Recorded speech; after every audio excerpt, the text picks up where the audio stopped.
বিদ্যালয়ে প্রচুর ছেলে মেয়ে টিউশন পড়ে, এই টিউশন কেন পড়ে, স্যার কিভাবে এটাকে রোধ করাই বা যাবে?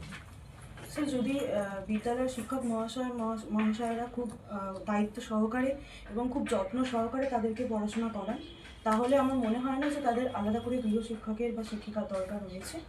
তো যদি ভালো করে যত্ন সহকারে দায়িত্ব নিয়ে পড়ানো যায় তাহলে হয়তো এটা রোধ করা যেতে পারে। শিক্ষক শিক্ষিকা কি ভালো করে পড়াননি বলেই মনে হচ্ছে?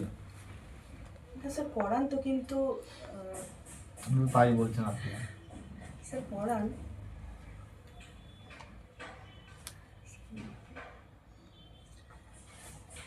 আপনি ধরুন একজন শিক্ষিকা হবেন, আপনি একজন মাও হবেন, তাহলে একজন মা এবং একজন শিক্ষিকার মধ্যে কি পার্থক্য হবে একটা শিক্ষার্থীর শিক্ষা দেওয়ার জন্য?